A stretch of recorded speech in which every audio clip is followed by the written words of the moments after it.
course, the toast to the laddies. Please welcome Christina Hendry.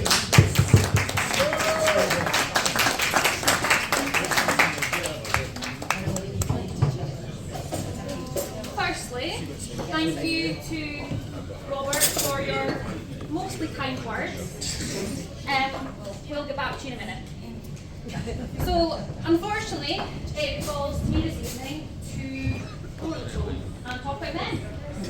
But I'm of course not suggesting in any way that these two things may go hand in hand. So ahead of attending the birth supper tonight, Robert and I offered Marjorie some help. I thought this could be selling raffle tickets, maybe donating a prize. But no, Marjorie came back and said, Robert, you can do the toast, the lassies, and Christina, you can do the reply. So here we are. It's the first reply from the lassies that I've done. So I thought I'll seek some help. Started off by looking online about what actually the reply from the lassies should include. And one suggestion was to highlight the strengths of the men around you.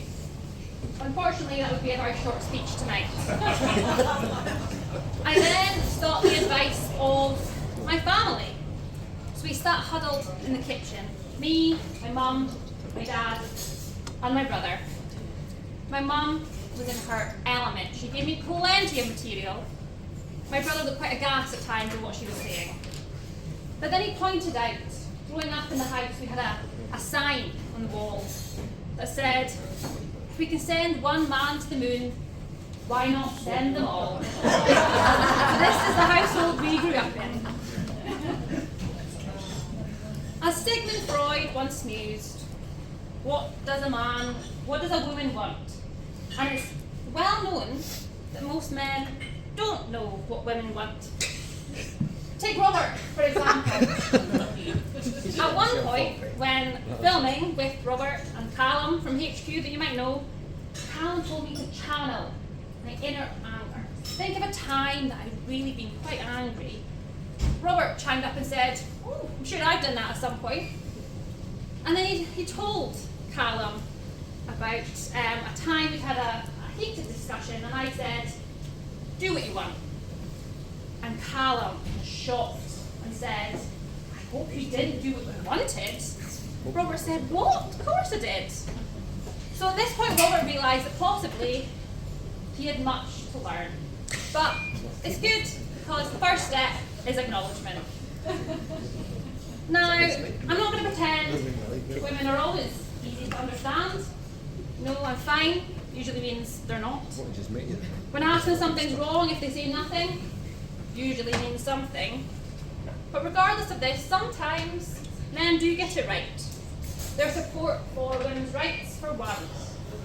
As Burns said, amid this mighty fuss, just let me mention, the rights of women merit some attention. Fast forward a number of years, and in the 1910s, there were men supporting women's rights. Surprisingly, my dad pointed this out to me. But he also pointed out the perils of men supporting women's rights, and told me the story of a suffragette march, when two men saw the march and thought they'd join in. Thought, yeah, we support women's rights, we support women's right to vote. But as they were walking along, people were laughing and sniggering. So they thought, oh, wonder why. But they were holding a sign they'd been given. And this sign said, men have the right to vote, why can't we? So my dad wondered at this point if they were innocently handed this placard, or if they knew what they were holding.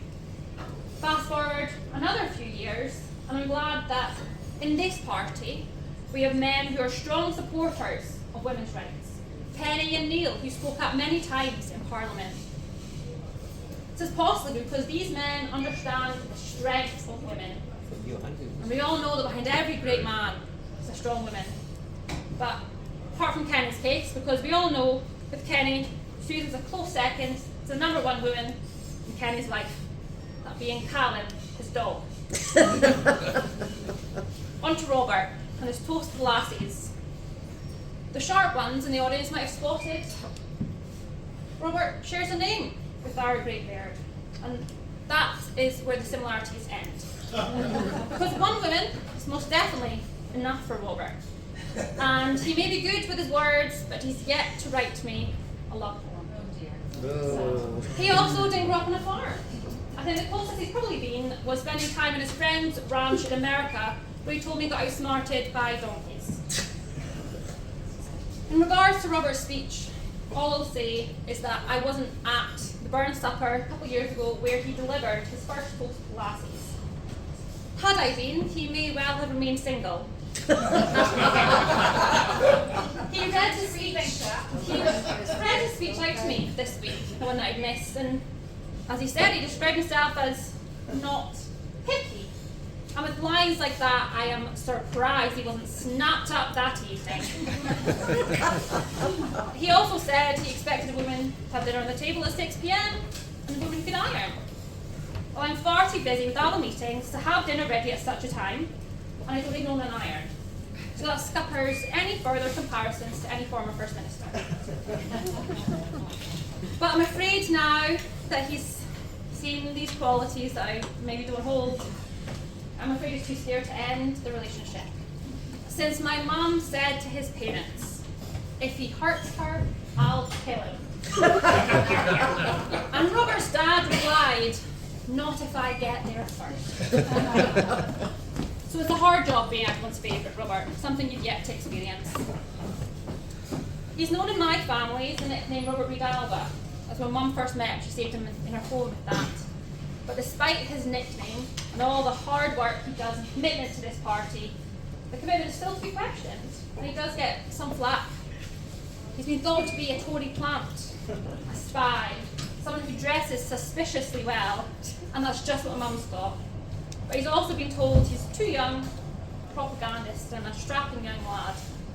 But despite all this, Robert is mature, hard-working, handsome, charismatic, and an all-round great guy. Did I say that bit right? I could read your handwriting. But for me, one word I would use to describe Robert is great. Because, especially after that toast, and what he said about me, he knows my mum has eyes everywhere. So I'm sure tonight he'll be getting a stern talking to from her. And what about the other men in the party? Well, in terms of Angus Brendan McNeill, I'm not going to say too much about him, because after the slap he got from Tasmina last year, I wouldn't be surprised if he was too traumatised to ever attend a Burn Supper again. Dave Llewellyn, probably the less I said the better. Hey Dave, I bet there could be a whole speech on you alone. And Jerry, fellow horse fan, won't say anything bad about you, of course. You support the right team in Edinburgh, unlike Mr. McCaskill here. Now, it would be remiss of me. It would be remiss of me to go through this toast to Laddies, the reply, and not mention one of the men in my life who instilled this love of Burns, my Uncle Alan. He might be with us, but I know for sure if he was sat right there, he'd be looking at me expectantly, waiting for his turn to be mentioned in the speech. This has been more of a difficult Burn Supper this year, because normally Burn Suppers were with him. And he was a big lover of Burns and forever quoting him. So all I'll say to you men is, you got off quite lightly. As had Uncle Alec been here and knew I was delivering this, he would have been on the phone first thing with a line about each and every one of you. And then giving me a few lines I could include about himself. He always grew up surrounded by strong women. And the only person I ever saw him cower to slightly was his wee sister, my mother. When one time she may have shouted at him on the phone slightly, so he knew he was in the bad books, and in return offered her a fiver on a horse that afternoon that ran national, any choice she took. But I'll finish on a positive note here. We have lots of good men in this room. For example, Andy from the Borders, who came to the rescue of a damsel in distress this evening after a last-minute cancellation. Robert was really grateful, and I was there too.